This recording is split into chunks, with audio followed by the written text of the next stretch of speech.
In this video we are going to take a closer look at the Spectrus Kill Team of the Deathwatch and how it plays in 10th edition. In the first part, we will go through all the relevant rules and datasheets available to this kill team. In the second part, we will then look at how to potentially use it in 10th edition. Lastly, there will be some modeling recommendations and a quick wrap up of what has been covered. This is the first release of a 4-part series, with each part covering one of the different kill teams available to the Deathwatch.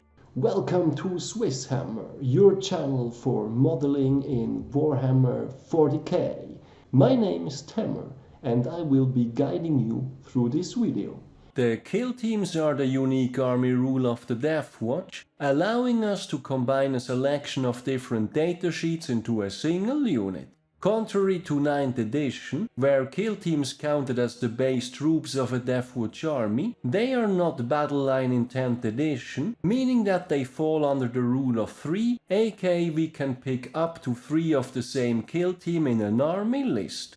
For every kill team, the initial 5 models are always set in stone, and we can think of these as paying a tax for being able to then add more powerful datasheets. For the Spectrus Kill Team specifically, the initial 5 models are Infiltrators, and we are then able to add 0 to 2 Eliminators, 0 to 2 Suppressors, 0 to 4 Incursors, or 0 to 4 Reaver models. What is important here, especially for new players or players new to the Deathwatch, is that kill teams now have their own datasheet, meaning that no keywords, abilities, or anything like that carries over from the original datasheet of the models involved. This is further represented by GW referring to all models as infiltrators with different war gear in case of the Spectrus Kill Team, which can be very confusing for anyone not familiar with these specific models. You can think about it this way. GW now fully separated rules and models. If you are looking to get the actual plastic models, you would need to go by their original names, but for the purposes of the Spectrus Kill Team and its rules, they are all infiltrators with different rules and war gear when compared to the original Space Marine Index. Confusing enough? Well, let's go through the Spectrus Kill Team datasheet itself then.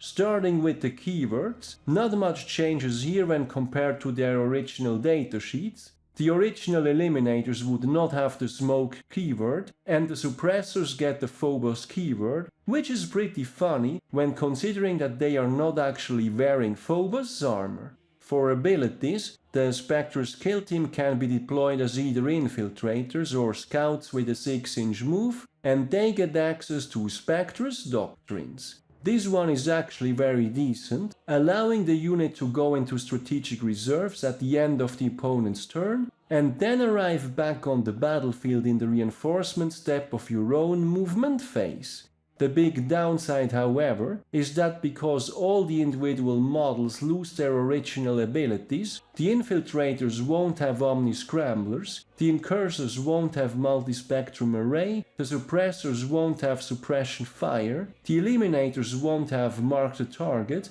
and the Reivers won't have Fearsome Assault and Terror troops. Now, let's be realistic here, the kill team getting the total of all these abilities would arguably be over the top. However, having said that, given that the 5 initial Infiltrators are set in stone, I think the loss of Omni-Scramblers is what kind of breaks this kill team for the time being, especially if one would go for a minimum size Spectrus Kill Team only, aka the 5 Infiltrators. Speaking of minimum and maximum size, kill teams now also come at a fixed points value, and I have already covered these in my previous review of the Monitorum Field Manual, the link is in the description. In order to keep this guide independent of the quarterly points changes that GW has announced for 10th edition, I will keep points considerations out of this guide as much as possible and review points changes separately as they happen over the course of the edition. Returning to the Infiltrators, what they still have access to is the Helix Gauntlet and the Comms Array, but we have to pick one of them instead of being able to get both on the same squad. Speaking of loadouts, as I am making this video, the Eliminators lack the option to take the last Fusil, but given that the weapon itself made it onto the datasheet, I think this is an oversight that will get corrected in the future. Last but not least, we can also attach leaders to the Spectrus Kill Team, and the way this works is that any character that can be attached to an Infiltrator squad can also be attached to this unit instead. This includes the Phobos Captain, Lieutenant and Librarian. With the basic rules out of the way, how can we best make use of the Spectrus Kill Team in 10th edition? Well, as I briefly mentioned during the rules coverage, I think Infiltrators not getting Omni Scramblers, aka the Deep Strike Denial Bubble, really hurts the effectiveness of this kill team, as does the lack of combat squads. I think both Infiltrators and Incursors are the kind of unit we want to take at minimum size due to their deployment options and abilities. With the 0 to 2 limit on the more powerful units like Suppressors and Eliminators, I also think that the concept of using the Infiltrators as ablative wounds is less powerful than it could be.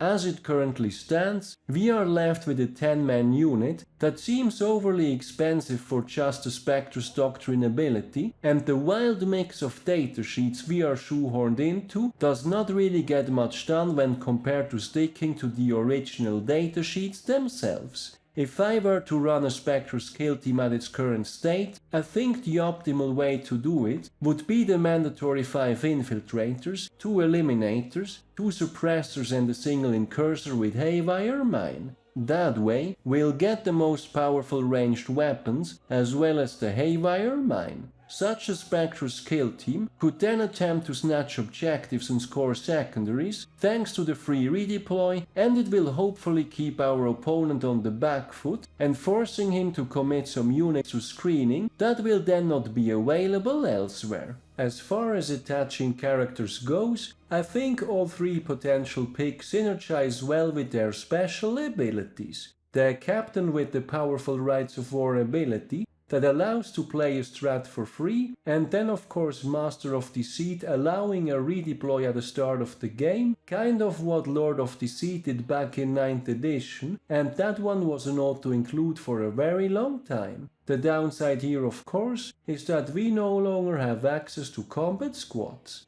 The Lieutenant then grants Shoot and Fade, in addition to the classic tactical precision of his kind, and the Librarian with his Shrouding ability makes the unit untargetable by ranged attacks unless closer than 12 inches. My counter-argument here would simply be that we are investing an awful lot of points into a unit that can be considered a nuisance at best. As far as I am concerned, I would prefer to invest these points into another kill team or similar unit with more overall punching power instead.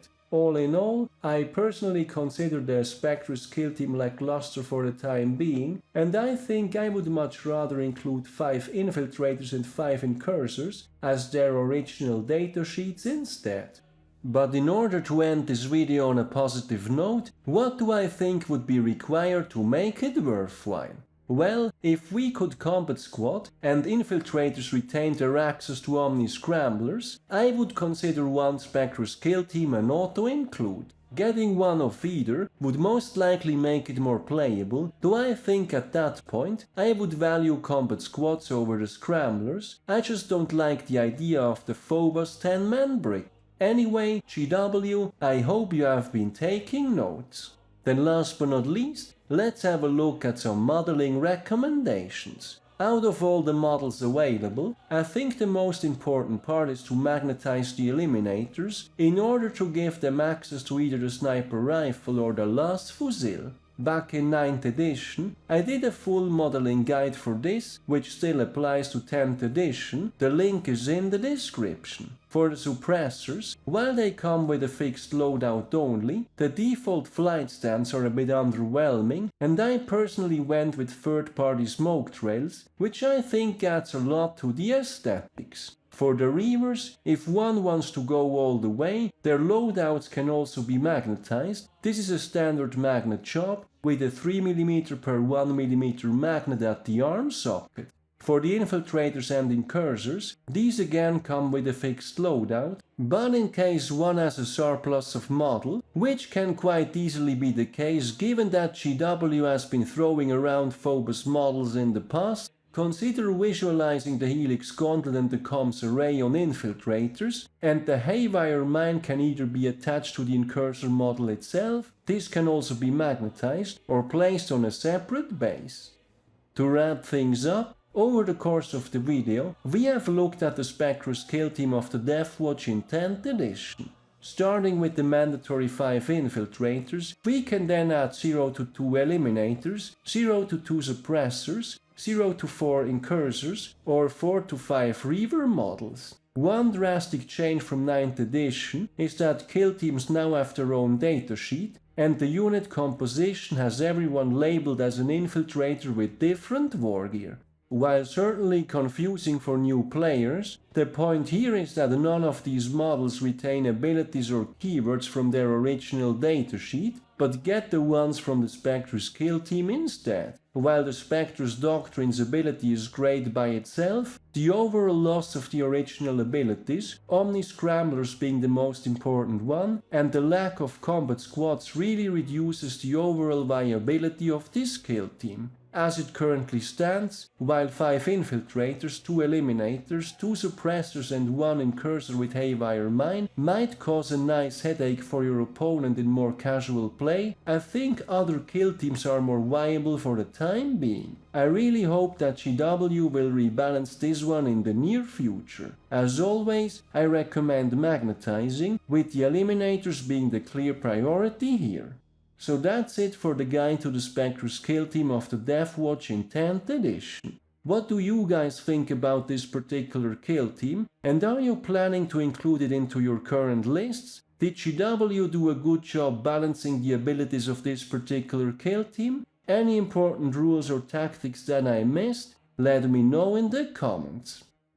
Then finally, if you made it this far and I still have your attention, if you like my content, any additional support is greatly appreciated as it helps me invest into future videos. For that, I have both a Ko-fi as well as a Patreon page, links are in the description. Furthermore, I would also like to mention that there is a SwissHammer Facebook page where I will be posting links to my videos as well as articles I find of interest. I do read a lot about the hobby, but not all of it will always end up as its own video. I look forward to seeing you there as well. As always, thank you very much for watching, guys. Your continued support is greatly appreciated. I hope you have been enjoying this video, give me a thumbs up if you did, and don't forget to subscribe if you haven't done so already. Thanks again and see you next time.